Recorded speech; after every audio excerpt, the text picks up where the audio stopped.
Good day, sir. Good day, classmates. I am the next reporter.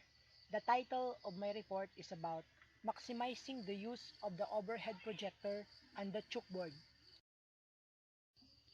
Our focus question: what techniques can help us maximize the use of the overhead projector and the chalkboard? The chalkboard. Except in extremely deprived classrooms, every classroom has a chalkboard. In fact, a school may have no computer, radio, TV yet, but it always have a chalkboard. So, why not make optimum use of what we have? The chalkboard. There are following practices of dedicated professional teachers may help us in the effective use of the chalkboard. So, here it is. Reminder number 1. Write clearly and legibly on the board. Take note that there are children in the last rows. Reminder number 2. It helps if you have a hard copy of your chalkboard diagram or outline. That helps you to visualize the diagram or outline you like to appear on the chalkboard. That clean diagram and organized outline must match what you do on the chalkboard. Reminder number 3. Don't crowd your notes on the board. By overcrowding your board work, your students may fail to see the key ideas. They may not see the trees because of the forest. Reminder number 4. Make use of colored chalk to highlight key points. Color will also make your board work more appealing. Reminder number 5. Do not turn your back to your class while you write on the chalkboard. Write side view as you talk. Don't lose your eye contact with your class. Reminder number 6. For the sake of order and clarity, start to write from the left side of the board going right. Reminder number 7. If you teach the grades and you think the lines on the chalkboard are needed for writing exercise, then provide the lines for your board. Look at your board work from all corners of the room to test if pupils from all sides of the room can read your board works. If there is glare on the chalkboard at a certain times of the day, a curtain on the window may solve the problem. Reminder number 10.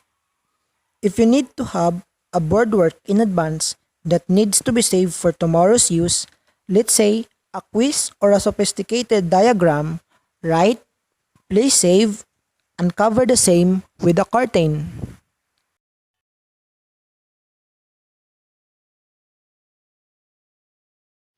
Here are some more chalkboard techniques by James W. Brown. First, sharpen your chalk to get good line quality. Second, stand with your elbow high. Move along as you write. Third, use dots as aiming points. These keep writing level.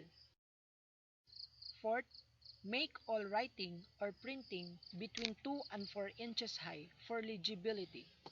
The last but not the least, when using a colored chalk, use soft chalk so that it can be erased easily. The overhead projector. There are other kinds of projectors like opaque projector and slide projector. The overhead projector seems more available in schools. Here are some advantages of overhead projector according to James W. Brown. First, the projector itself is simple to operate. Second, the overhead projector is used in the front of the room by the instructor. Third, facing his class and observing students' reaction, the instructor can guide his audience. Fourth, the projected image behind the instructor exactly as the student says it on the screen.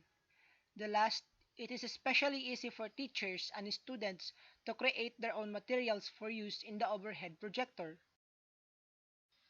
Here are overhead projection techniques. You can show pictures and diagrams using a pointer on the transparency to direct attention to a detail.